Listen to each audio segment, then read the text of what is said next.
Hi, I'm Jerry Davis. I just want to give you a quick overview of the applying for 501c3 tax exempt status. This is an IRS document, and we're just going to look at a couple of pages here that are most important, particularly for churches. And you know that I consider the 501c3 to be a tool of Satan to shut up the churches.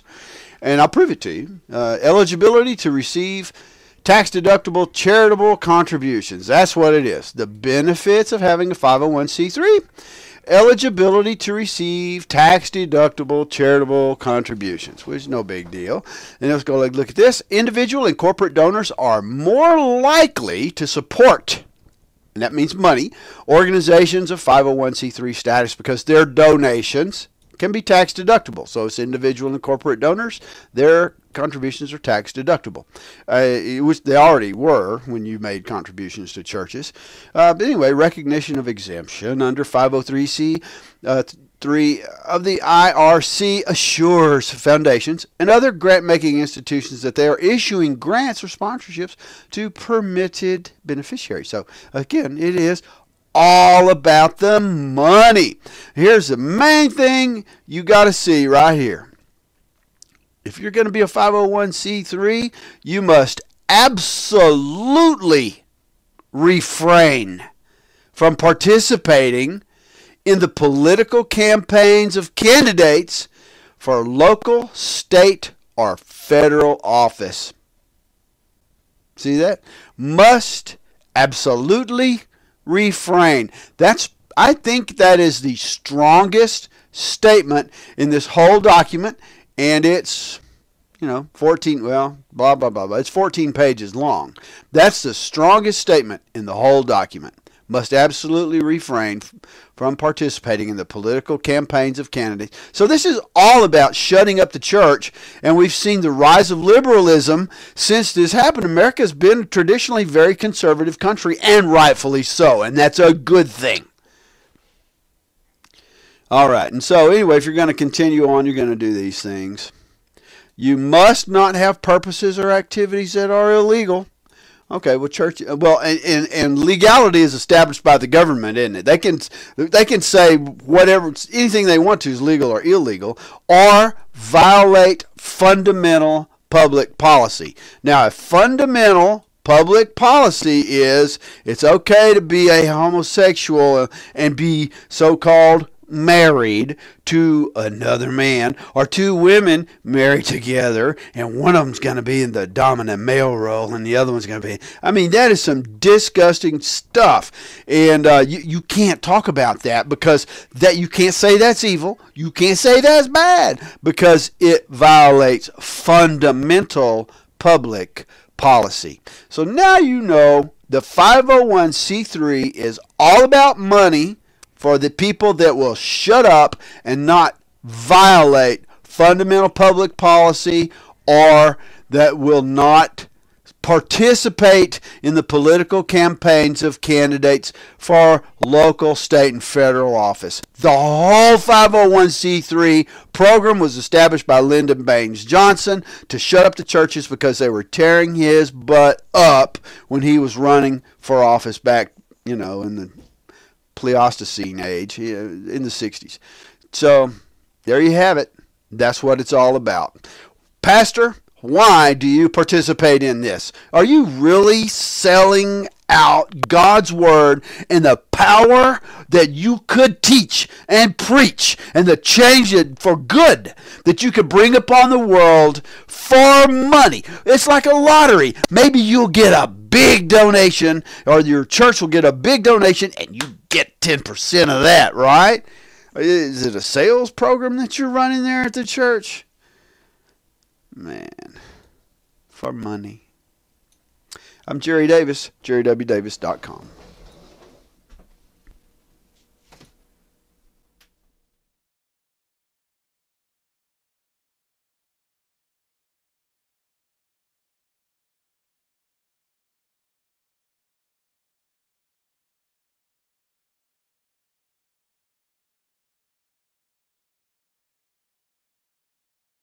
Okay, just a quick look at one more publication 501c3 Tax Guide for Churches and Religious Organizations, and this is publication 1828. That's 1828. It is right here on the document, and it's 40 pages long. We're just going to look at a couple of paragraphs. We're going to go to page 2. Although there is no requirement to do so, many churches seek recognition of tax-exempt status from the IRS, and they specifically do that because they want contributors to know that their contributions are generally tax deductible, which they were, and they've always been. So, I don't know. I can't imagine why any church would do this unless they're just going after larger contribution. They want the big estates where somebody dies and leaves a couple of $1 million, and so they've got attorneys, and the attorneys are saying, well, we'd love to. Mr. Jones said that he wanted to contribute X amount of dollars to your church, but we don't see where, you've got any IRS documents certifying that you're tax exempt, because that's what lawyers do. And so, there's nothing wrong with the way the lawyers are doing business, but they have to know that the churches are not required to, exempt themselves through some special process through the IRS. They're already tax exempt. But if the attorneys can get the churches to pay a fee to that attorney for the 501c3 certification, then they make more money, and they can satisfy their client, the estate holder or whoever has the money that inherited the estate, and they're going to distribute the funds or that sort of thing. It's all about money. Issue advocacy. We're going to look at this. Issue advocacy. Not only can you not speak against a specific candidate, but you also can't speak on public policy issues, including issues that divide candidates in an election for public office, like abortion or homosexualism. So if you have one candidate that is adamantly against homosexualism in any form, or against abortion in almost any form, then, and the other candidate's all for it, then absolutely speaking out against abortion during that campaign is a violation of the law. And here's page 18. We'll go down to page 18 right quick. 14, 15, 16, 17, and 8. Consequences of political campaign activity. Excise tax. What they've done is set it up so that they can charge a tax. It's a fine, basically, a penalty on management. And it may not exceed, and in this particular case, $5,000 with respect to any one expenditure. And that expenditure is going to include time that the pastor spent up behind the pulpit preaching. And the IRS will go in and they'll calculate that out to be as large a number as possible from the air conditioning, the parking space, the rent on the building. And they'll say, okay. And then they'll look at these board members and they'll say, well, look, you didn't report this. You owe us $5,000. Or, depending on the situation, the tax on management is equal to 50% of the expenditures and may not exceed $10,000 with respect to anyone. So the point, I just shared this with you because they have, the IRS has spies in the congregation. These are called board members, and those board members, they just want to get some big contributions in for whatever motivates them for that.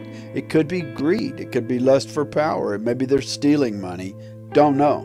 But certainly those cases will exist, and they throttle the pastor. If the pastor doesn't agree to their terms, they fire the pastor. They'll get somebody else that doesn't care, that won't no, I just want to preach whatever is in the Bible there, and without actually giving you any real world examples in our current governmental structure. So it's extremely important. You got to get those board members out, get rid of them.